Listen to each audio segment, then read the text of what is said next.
ओम ब्रह्म बृहस्पते नमः। जगत के पालनहार भगवान श्री लक्ष्मी नारायण और भगवान बृहस्पति देव की कृपा आपको और आपके समस्त परिवार को प्राप्त हो, इसी शुभकामना के साथ आज के इस वीडियो में आप बृहस्पतिवार व्रत की परम पावन कथा को श्रवण करेंगे। यह परम पावन कथा श्रवण करने मात्र से घर में सुख शांति वैभव तथा समृद्धि आती है। एक बार कथा श्रवण का पूरा फल प्राप्त करने के लिए कमेंट बॉक्स में जय श्री हरि विष्णु, जय श्री बृहस्पति देव अवश्य लिखें। भारतवर्ष में एक बड़ा ही प्रतापी और दानी राजा राज्य करता था। वह प्रतिदिन गरीबों और ब्राह्मणों की सहायता करता था, परंतु उसकी यह हरकतें उसकी पत्नी को अच्छी नहीं लगती थी। वह न कभी ही गरीबों को दान देती थी और न ही भगवान का पूजन करती थी। राजा को भी दान देने से हमेशा मना किया करते थे। एक दिन राजा शिकार खेलने को वन को गए हुए थे, तो रानी महल में अकेली थी। उसी समय बृहस्पति देव साधु वेश में राजा के महल में भिक्षा के लिए गए और भिक्षा मांगी। रानी ने भिक्षा देने से इनकार किया और कहा, हे साधु महाराज, मैं तो दान पुण्य से तंग आ गई हूँ। मेरा पति जो सारा धन लुटाता रहता है, मेरी यह इच्छा है कि हमारा धन नष्ट हो जाए, फिर न रहेगा बांस और न बजेगी बांसुरी। साधु ने कहा, हे देवी, तुम तो बड़ी ही विचित्र हो, क्योंकि धन संतान तो सभी चाहते हैं, पुत्र और लक्ष्मी तो पापी के घर में भी होने चाहिए। यदि तुम्हारे पास अधिक धन है तो भूखों को भोजन दो, प्यासों के लिए प्याऊ बनवा दो, मुसाफिरों के लिए धर्मशालाएं खुलवा दो, जो निर्धन अपनी कन्याओं का विवाह नहीं कर सकते उनका विवाह करा दो। और भी अनेक जग में ऐसे कार्य हैं जिनको करने से तुम्हारा यश लोक और परलोक में फैलेगा, तुम्हारा धन सार्थक होगा। परंतु रानी को साधु महाराज की ये सब बातें अच्छी न लगी। वह बोली, महाराज, आप मुझे ये सब मत समझाइए। मैंने बोला ना कि मैं ऐसा धन नहीं चाहती जो हर जगह बांटते फिरूं। साधु ने उत्तर का दिया कि हे देवी, यदि तुम्हारी ऐसी इच्छा है तो तुम ऐसा करना कि बृहस्पतिवार को घर लीपना, पीली मिट्टी से अपना सिर धोकर स्नान करना, भट्ठी चढ़ाकर गर्म कपड़े धोना। ऐसा करने से अवश्य ही तुम्हारा सब धन नष्ट हो जाएगा। इतना कहकर साधु महाराज वहां से अंतर्ध्यान हो गए। साधु के कहे हुए बातों को करते हुए रानी को केवल 3 ही बृहस्पतिवार बीते थे, उसकी समस्त धन संपत्ति नष्ट हो गई। अब तो भोजन के लिए भी दोनों तरसने लगे। एक दिन राजा ने रानी से कहा कि हे रानी, तुम यहीं रहो, क्योंकि मुझे यहाँ पर सभी लोग जानते हैं, इसलिए मैं यहाँ पर कोई छोटा कार्य नहीं कर सकता, इसलिए मैं दूसरे देश जाता हूँ। ऐसा कहकर राजा परदेश चला गया। वहां पर जंगल से लकड़ियां काट कर लाता और शहर में बेच देता था। इस तरह बड़ी ही कठिनाई के साथ वो अपना जीवन व्यतीत करने लगा। परंतु राजा के घर से जाते ही अब तो रानी और दासी के और भी बुरे दिन आ गए।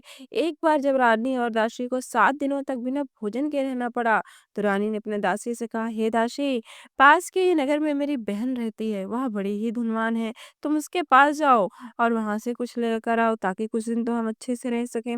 दासी रानी के बहन के पास जाती है, परंतु उस दिन गुरुवार था और रानी की बहन उस समय बृहस्पतिवार व्रत की परम पावन कथा को श्रवण कर रही थी।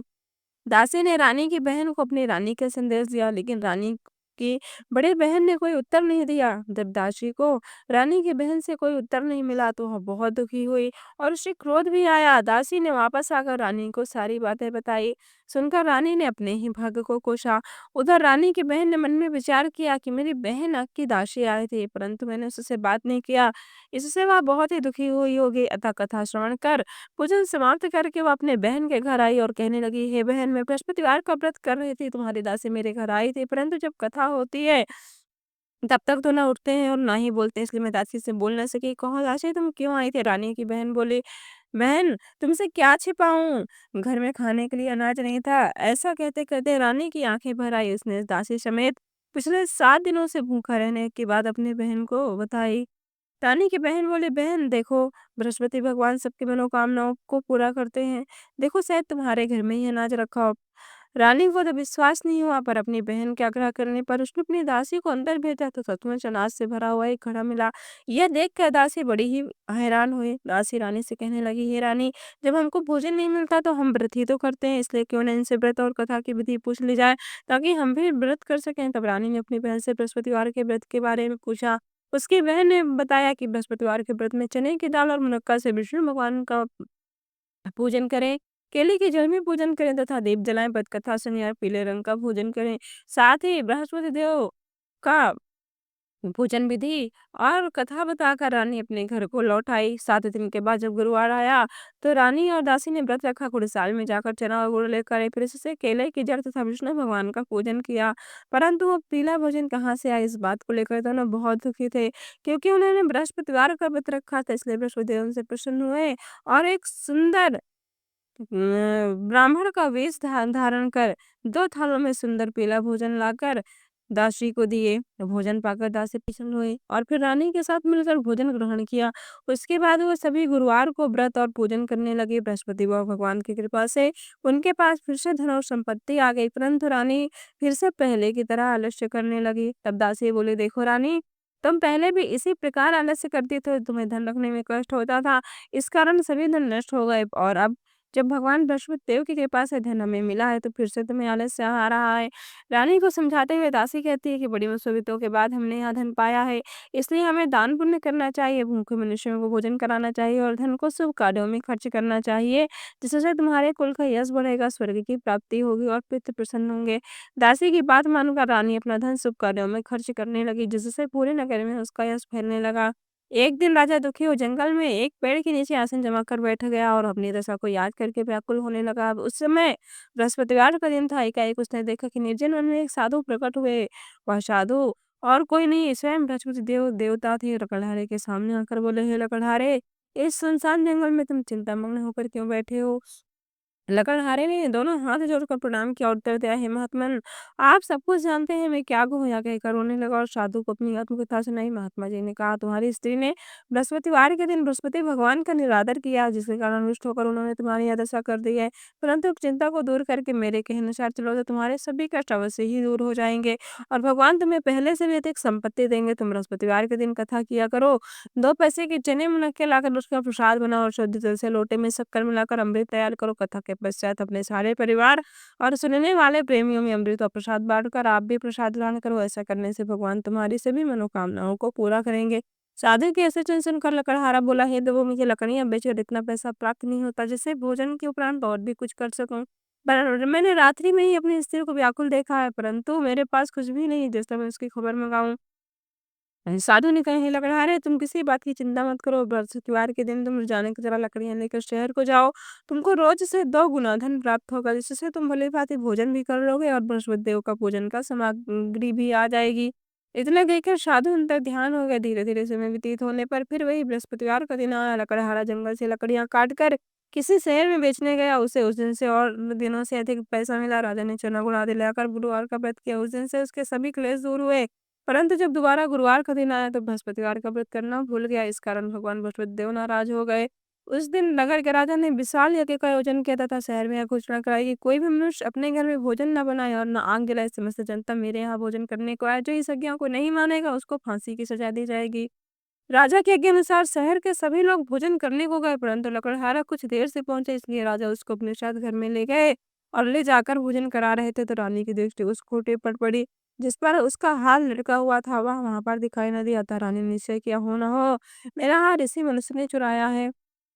उसी समय सिपाहियों को बुलाकर इसको कारागार में डलवा दिया। जब लकड़हारा कारागार में पड़ गया और बहुत दुखी होकर विचार करने लगा कि न जाने कौन से पूर्व जन्म के कर्म से मुझे यह दुख प्राप्त हुआ, और उसी साधु को याद करने लगा जो जंगल में मिला था। उसी समय तत्काल बृहस्पति देव साधु के रूप में प्रकट हुए और उसकी दशा को देखकर कहने लगे, अरे मूर्ख, तूने बृहस्पति देव की कथा नहीं करी, जिस कारण तुझे यह दुख प्राप्त हुआ। अब तू चिंता मत कर। बृहस्पतिवार के दिन कारागार के दरवाजे पर तुझे 4 पैसे पड़े मिलेंगे, उनसे तू बृहस्पति देव का पूजन करना, तेरे सभी कष्ट दूर हो जाएंगे। बृहस्पतिवार के दिन उसे 4 पैसे मिले। लकड़हारे ने कथा कही। उसी रात्रि को बृहस्पति देव ने उस नगर के राजा को सपने में कहा, हे राजा, तुमने जिस आदमी को कारागार में बंद कर दिया वह निर्दोष है, वह भी एक राजा है, उसे छोड़ देना। रानी का हार उसी खूंटी पर लटका है, अगर तू ऐसा नहीं करेगा तो मैं अवश्य ही तेरे राज्य को नष्ट कर दूंगा। इस तरह रात्रि के स्वप्न को देखकर राजा प्रातः काल उठा और खूंटी पर हार देखकर लकड़हारे को बुलाकर क्षमा मांगी तथा लकड़हारे को सुंदर वस्त्राभूषण देकर विदा कर दिया। बृहस्पति देव की आज्ञा अनुसार लकड़हारा अपने नगर को चल दिया। राजा जब अपने नगर के निकट पहुंचा तो उसे बड़ा ही आश्चर्य हुआ, क्योंकि नगर में पहले से भी अधिक बाग, तालाब, कुएं तथा बहुत सी धर्मशाला, मंदिर बन गई हैं। राजा ने पूछा, यह सब किसका बाग और धर्मशाला है? राजा तब नगर के सब लोग कहने लगे, यह सब रानी और बांदी के हैं। तो राजा को आश्चर्य हुआ और गुस्सा भी बहुत आया। जब रानी ने यह खबर सुनी कि राजा आ रहे हैं, तो उन्होंने बांदी से कहा, हे दासी, देख राजा हमको कितनी बुरी हालत में छोड़ कर गए थे। हमारी ऐसी हालत देखकर वह वापस न लौटे, इसलिए तो दरवाजे पर खड़ी हो जा। आज्ञा अनुसार दरवाजे पर खड़ी हो गई। राजा आए तो उन्हें अपने साथ ले गई। राजा ने क्रोध करके अपनी रानी से कहा, यह धन तुम्हें कैसे प्राप्त हुआ है? तब उन्होंने यह सब धन हमें बृहस्पति देव के इस व्रत के प्रभाव से प्राप्त हुआ है। राजा ने निश्चय किया कि 7 दिन बाद तो सब बृहस्पति देव का पूजन करते हैं, परंतु मैं प्रतिदिन दिन में 3 बार कहानी तथा रोज व्रत किया करूंगा। अब तो हर सुबह राजा के दुपट्टे में चने की दाल बंधी रहती तथा वह दिन में 3 बार कहानी कहता। एक रोज राजा ने विचार किया कि चल अपनी बहन के यहाँ हुआ, इस तरह निश्चय कर राजा घोड़े पर सवार हो अपनी बहन के यहाँ को चलने लगा। मार्ग में उसने देखा कि कुछ आदमी एक मुर्दे को लेकर जा रहे हैं। उन्हें रोक कर राजा कहने लगा, अरे भाइयों, मेरी बृहस्पतिवार की कथा सुन लो। वो बोले, लो हमारा आदमी मर गया, इसको अपनी कथा की पड़ी। परंतु कुछ आदमी बोले, अच्छा कहो, हम तुम्हारी कथा भी सुनेंगे। राजा ने दाल निकाली और जब कथा आधी हुई थी, मुर्दा सुनने लगा। और जब कथा समाप्त हो गई तो राम राम करके मनुष्य उठकर खड़ा हो गया। बोले, बृहस्पति देव की जय। आगे मार्ग में से एक किसान खेत में हल चलाता मिला। राजा ने उसे देखा और बोला, अरे भैया, तुम मेरी बृहस्पतिवार की कथा को सुन लो। किसान बोला, जब तक मैं तेरी खेत कथा सुनूंगा तब तक मैं 4 हरी खेत जोत लूंगा, चाहे तो अपनी कथा किसी और को सुनाना। इस तरह राजा आगे चलने लगा, परंतु राजा के हरते ही बैल पछाड़ खाकर गिर गया और किसान के पेट में बड़ी जोर का दर्द होने लगा। उसी समय उसकी माँ रोटी लेकर आई। उसने जब यह देखा तो अपने पुत्र से सभी हाल पूछा और बेटे ने सभी हाल कहे थे। तो बुढ़िया दौड़ी दौड़ी उस कुम्हार के पास गई और बोली कि बेटा, मैं तेरी कथा सुनूंगी तो अपनी कथा मेरे खेत पर चलकर कहना। राजा ने बुढ़िया के खेत पर जाकर कथा कही, जिसको सुनकर वह बैल उठकर खड़े हुए तथा किसान के पेट का दर्द भी बंद हो गया। राजा अपनी बहन के घर पहुंचा। बहन ने अपनी भाई की खूब मेहमानी की। दूसरे रोज प्रातःकाल जगा तो वह देखने लगा कि सभी लोग भोजन कर रहे हैं। राजा ने अपनी बहन से कहा, हे बहन, यहाँ पर ऐसा कोई मनुष्य है जिसने भोजन न किया हो? अब मेरी बृहस्पतिवार व्रत की कथा को सुन ले। बहन बोली, है भैया, यह देश ऐसा ही है, पहले हम लोग भोजन करते हैं, बाद में अन्य काम करते हैं। अगर कोई पड़ोस में हो तो मैं देख कर आती हूँ। ऐसा कहकर वह देखने चली गई, परंतु उसे ऐसा कोई व्यक्ति नहीं मिला जिसने भोजन ना किया हो। अतः वह एक कुम्हार के घर गई, जिसका लड़का बीमार था। उनके यहाँ दुख के कारण किसी ने 3 दिन से भोजन नहीं किया था। रानी ने अपने भाई की कथा सुनने के लिए कुम्हार से कहा। वह तैयार हो गया। राजा ने जाकर बृहस्पतिवार की बात कही की कथा कही, जिसको सुनकर उसका लड़का ठीक हो गया। अब तो राजा की प्रशंसा होने लगी।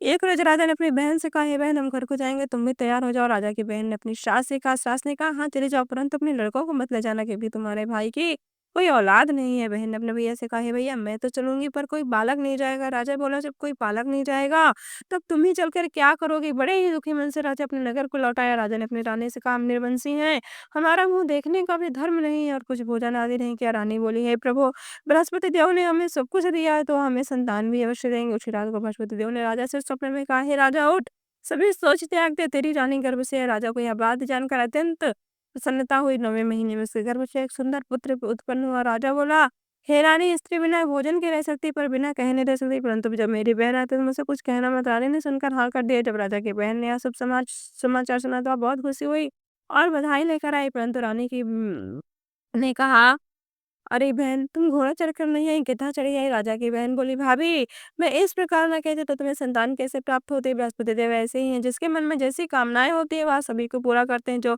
सद्भावना पूर्वक बृहस्पतिवार का व्रत करता है एवं कथा पढ़ता है अथवा सुनता है या दूसरों को सुनाता है, बृहस्पति देव उसकी सभी मनोकामनाओं को पूरा करते हैं। एक बार प्रेम से बोले, बृहस्पति भगवान की जय। प्राचीन काल में एक ब्राह्मण रहता था। वह बहुत निर्धन था, उसके कोई संतान नहीं थे। उसकी स्त्री बहुत मलिनता के साथ रहती थी। वह स्नान न करती, किसी देवता का पूजन न करती थी। इससे ब्राह्मण देवता बड़े दुखी थे। बेचारे बहुत कुछ कहते थे, परंतु उसका कुछ परिणाम न निकला। भगवान की कृपा से ब्राह्मण की स्त्री के कन्या रूपी रत्न पैदा हुई। कन्या बड़ी होने पर प्रातः काल स्नान करके विष्णु भगवान का जाप और बृहस्पतिवार का व्रत करने लगी। अपने पूजन पाठ को समाप्त करके विद्यालय जाते तो अपनी मुट्ठी में जौ भर कर ले जाती और पाठशाला के मार्ग में डालती जाती। जब ये जौ सड़न के हो जाते तो लौटते समय उनको बीन कर घर ले जाती थी। एक दिन वह बालिका सोप में सोने के जौ को फटक कर साफ कर रही थी कि उसके पिता ने देख लिया और कहा, हे बेटी, सोने के जौ के लिए सोने का सूप भी होना चाहिए। दूसरे दिन बृहस्पतिवार था। इस कन्या ने व्रत रखा और बृहस्पति देव से प्रार्थना की कि मैंने आपकी पूजा सच्चे मन से की है तो मेरे लिए सोने का सूप दे दो। बृहस्पति देव ने उसकी प्रार्थना स्वीकार कर ली। रोजाना की तरह वह कन्या जौ फैलाती हुई जाने लगी। जब लौट कर जब भी नहीं तब उसे बृहस्पति देव के पास से सोने का सूप मिला। वह उसे घर ले आई और उसमें जौ साफ करने लगी उसकी, परंतु उसकी माँ का वही ढंग रहा। एक दिन माँ की बात है कि वह कन्या सोने के सूप में जौ साफ कर रही थी कि उसी समय उस शहर का राजपुत्र वहां से होकर निकला। इस कन्या के रूप और कार्य को देखकर वह मोहित हो गया तथा अपने घर आकर भोजन और जल त्याग कर उदास होकर लेट गया। जब राजा को इस बात का पता लगा तो अपने प्रधानमंत्री के साथ वो उसके पास गए और बोले, हे बेटा, तुम्हें किस बात का कष्ट है? क्या किसी ने तुम्हारा अपमान किया है अथवा और भी कोई कारण हो, सो को मैं अवश्य वह कार्य करूंगा जिससे तुम्हें प्रसन्नता हो। अपने पिता की राजकुमार ने बातें सुनी तो वह बोला, हे पिताश्री, मुझे आपकी कृपा से किसी बात का कोई दुख नहीं है, ना किसी ने मेरा अपमान किया है, परंतु मैं उस लड़की से विवाह करना चाहता हूँ जो सोने के सूप में जौ साफ कर रही थी। यह सुनकर राजा आश्चर्य में पड़ा और बोला, हे बेटा, इस तरह की कन्या का पता तुम बताओ, उसके साथ मैं अवश्य ही तुम्हारा विवाह करवा दूंगा।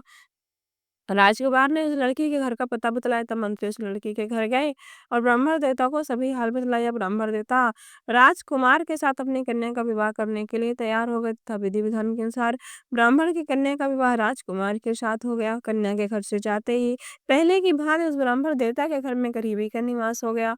अब तक भोजन के लिए अन्न भी बड़ा ही मुश्किल से मिलता था। एक दिन दुखी हो ब्राह्मण देवता अपनी पुत्री के पास गए। बेटे ने पिता की दुखी अवस्था को देखा और अपनी माँ का हाल पूछा। तब ब्राह्मण ने सभी हाल कहा। कन्या ने बहुत सा धन देकर अपने पिता को विदा कर दिया। इस तरह ब्राह्मण का कुछ समय सुखपूर्वक व्यतीत हुआ। कुछ दिन बाद फिर वही हाल हो गया। ब्राह्मण फिर अपनी कन्या के यहाँ गया और सारा हाल कहा तो लड़की बोली, हे पिताजी, आप माता जी को यहाँ लेकर आओ, मैं उसे अवश्य ही विधि बता दूंगी जिससे घर की गरीबी दूर हो जाए। वह ब्राह्मण देवता अपनी स्त्री को साथ लेकर पहुंचे तो कन्या अपनी माँ से कहती है, हे माँ, आप प्रातः काल उठकर स्नान आदि करके भगवान विष्णु का सर्वप्रथम पूजन करो, इससे घर की सभी दरिद्रता दूर हो जाएगी। परंतु उसकी माँ ने अपनी पुत्री की एक बात भी नहीं मानी और फिर दूसरे दिन उठकर प्रातः काल अपनी पुत्री के बच्चों का ही जूठन खा लिया। इससे उसकी पुत्री को बहुत गुस्सा आया और एक रात को कोठरी से सभी सामान निकाल दिया और अपनी माँ को उसमें बंद कर दिया। प्रातः काल उन्हें कोठरी से निकाला तथा स्नान आदि करा के बृहस्पतिवार व्रत का कथा सुनाया, पाठ कराया तो उसकी माँ की बुद्धि ठीक हो गई। अब तब से प्रत्येक बृहस्पतिवार को उसकी माँ व्रत रखने लगी। इस व्रत के प्रभाव से उसके माँ बाप बहुत ही धनवान और पुत्रवान हो गए और बृहस्पति देव जी के प्रभाव से इस लोक के समस्त सुखों को भोग कर अंत में स्वर्ग को गए। एक बार प्रेम से बोलिए, विष्णु भगवान की जय, बृहस्पति भगवान की जय, उमा महेश्वर भगवान की जय, लक्ष्मी नारायण की जय। ओम जय बृहस्पति देवा, स्वामी जय बृहस्पति देवा, छिने छिने भोग लगाऊं, छिने छिने भोग लगाऊं, कदली फल मेवा। ओम जय बृहस्पति देवा। तुम्हें पुराणे परमात्मा, तुम्हें अंतर्यामी, स्वामी तुम्हें अंतर्यामी, जगत पिता जगदीश्वर, तुम्हें सबके स्वामी। ओम जय बृहस्पति देवा। चरणामृत निज निर्मल, सबे पातक हरता, स्वामी सबे पातक हरता, सकल मनोरथ दायक, कृपा करो भरता। ओम जय जगदीश हरे। ओम जय बृहस्पति देवा।